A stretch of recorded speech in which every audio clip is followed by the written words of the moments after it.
Ils exagèrent les voisins. Hein.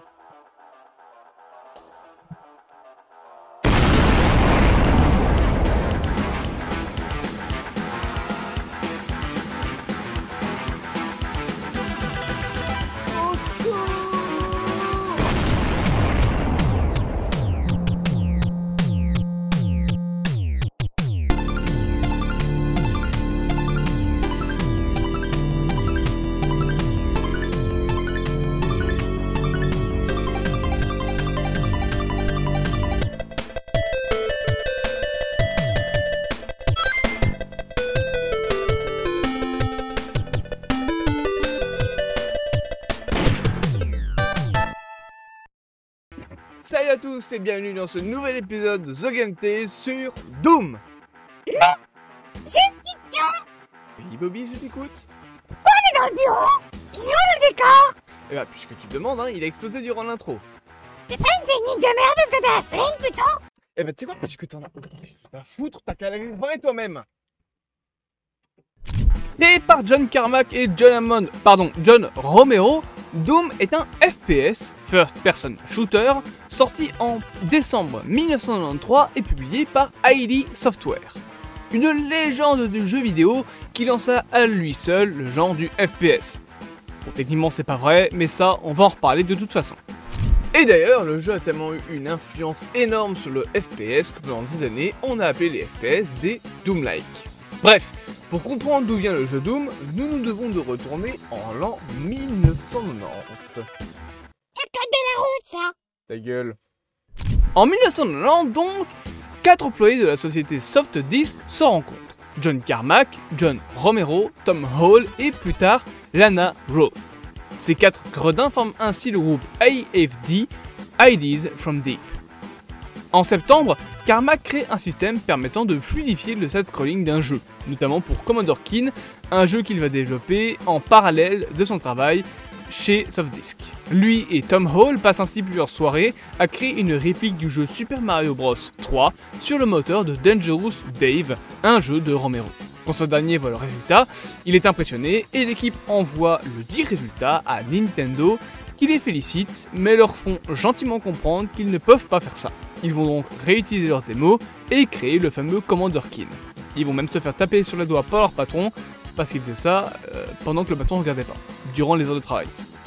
Voilà, si vous voulez créer un jeu, ne faites pas ça durant vos heures de travail. La même année cependant, le patron de Apogee, Scott Miller, contacte le groupe après avoir découvert leur talent sur l'un des jeux de Romero. Alors il y a une histoire comme quoi qu'en fait il se serait fait avoir par des fausses lettres de fans faites par la société SoftDisk. J'ai pas réellement réussi à trouver la source de l'info et la source Wikipédia m'a l'air un petit peu bancale. Donc contentons-nous juste du fait de savoir que Scott Miller a rencontré le groupe.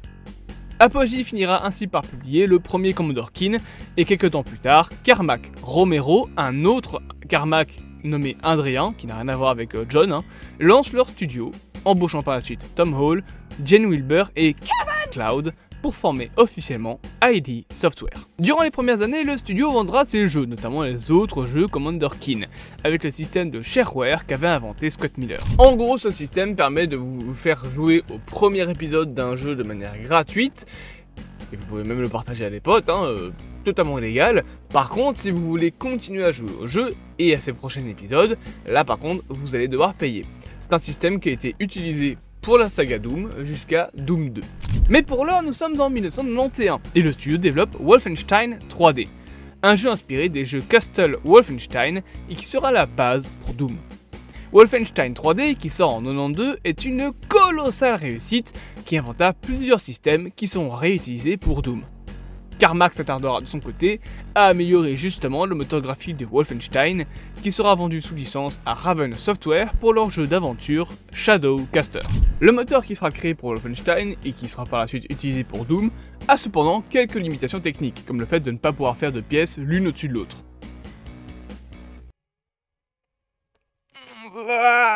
En fait, c'est à moitié vrai, c'est possible, mais ça demande une maîtrise énorme du moteur graphique. Et les 3 quarts du temps, surtout dans les modes, il n'y a pas ça. Bref, Carmack, lui, s'occupe donc de ce dernier.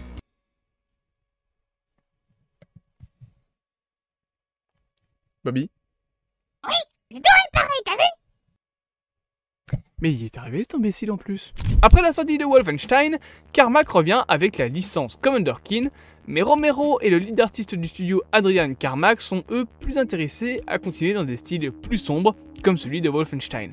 John Carmack reviendra alors avec une nouvelle idée, un jeu à la Donjons et Dragons où l'on combat des démons, mélangeant les styles de Evil Dead 2 de Sam Raimi et Aliens de James Cameron. Bon, pour la thématique c'est bon, maintenant faut trouver un nom. Ah, je sais.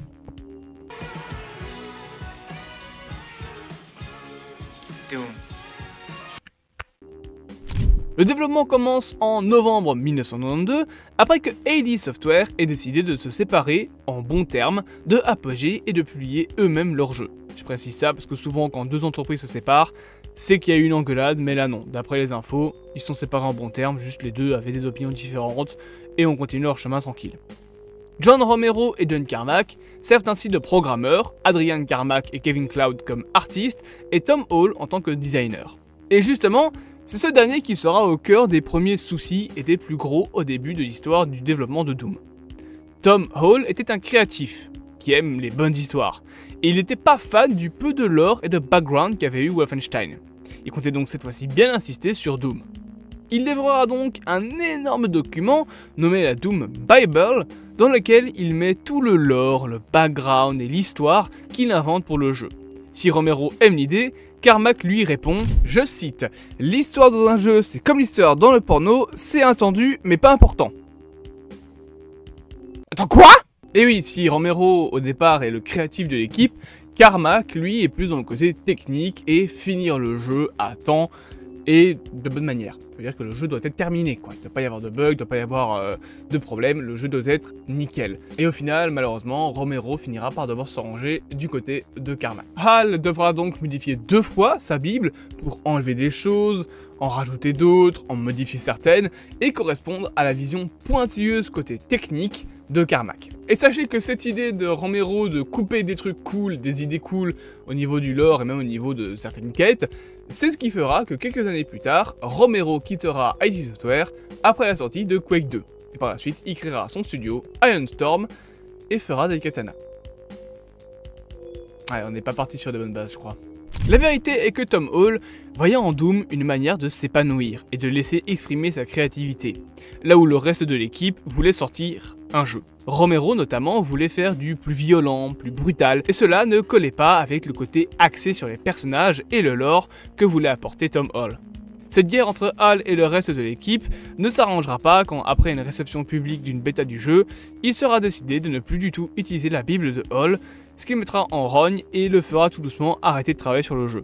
Il sera ainsi viré en septembre 1993 et remplacé par Sandy Petersen à seulement quelques mois de la sortie de Doom, en plus de prendre un troisième programmeur, Dave Taylor.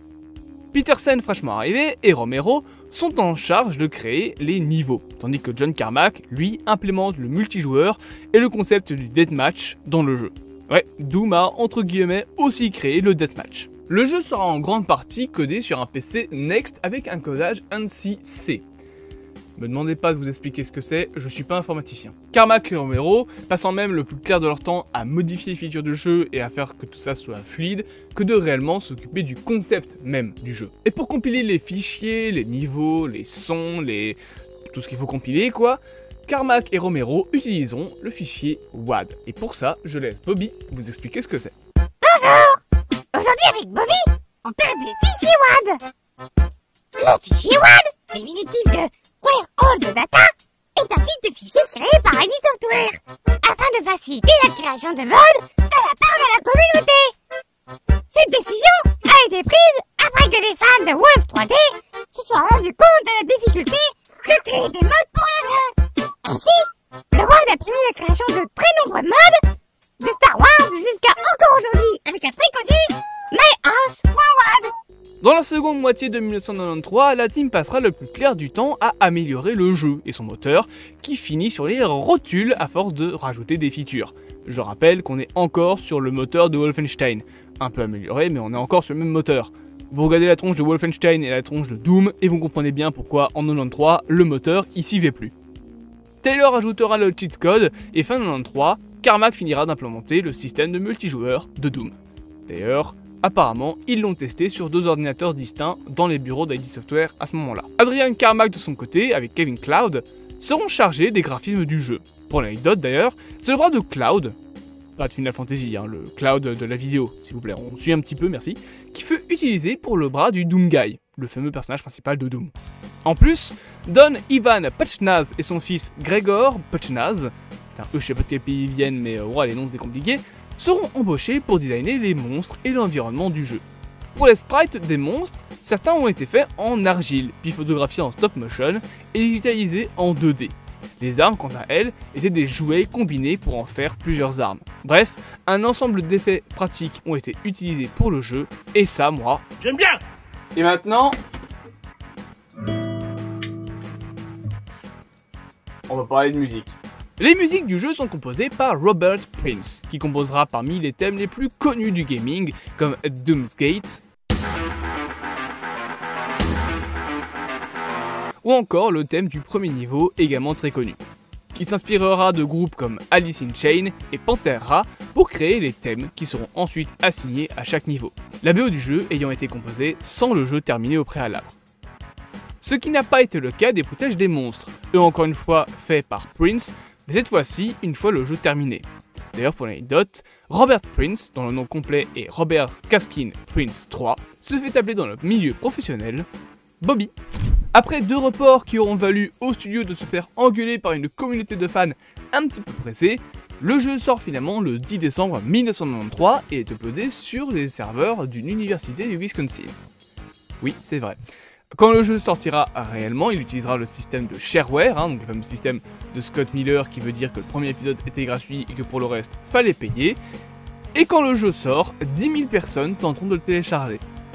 Donc les serveurs de l'université n'ont pas suivi, ils ont crash. Avec à peu près moins d'$1 million de coûts, en tout cas d'après John Carmack, le jeu est un énorme succès. En 99, il rencontre 3,5 millions de copies vendues au total, et aujourd'hui, plus de 20 millions de personnes ont joué au jeu Doom. Et je précise que c'est 20 millions de personnes durant les 2 premières années de sa sortie, qui ont joué au premier épisode. C'est beaucoup. Dans Doom, vous contrôlez le Doom Guy, un membre de Space Marine dont le rôle est de combattre des hordes de démons, zombies et autres monstres en démarrant de Mars pour finir en enfer. Doom, c'est également un exemple fondamental de la technique du 2D&demi, et l'un des premiers jeux à vraiment utiliser la 3D dans les décors, comme Wolfenstein avant lui. Le jeu restera également dans l'histoire comme le papa des FPS et sera suivi de nombreuses suites, Doom 2, Doom 64, Doom 3, Doom 2016, qui s'appelle juste Doom, mais pour le différencier avec le Doom original on l'appelle Doom 2016, Doom Eternals et le petit dernier Doom The Dark Age, sorti cette année.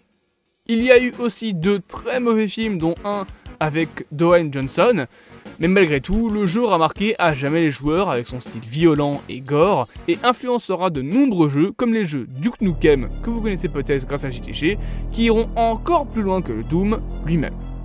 Et voilà, c'est la fin de cet épisode de The Game Taste, j'espère qu'il vous aura plu, bien évidemment n'hésitez pas à vous abonner, à partager, à liker, à commenter. Alors je sais que les épisodes parlent un peu moins du côté technique des jeux, tout simplement parce que je m'y connais pas dans le côté technique, donc c'est compliqué. Mais bref, on essaiera peut-être de parler un peu plus de ça dans les prochains épisodes. D'ici là, encore une fois, n'hésitez pas à vous abonner, à partager, à liker, à commenter, à me soutenir si vous vous sentez généreux. Et au cas où on se reverrait plus, je vous souhaite une excellente soirée et une très bonne nuit.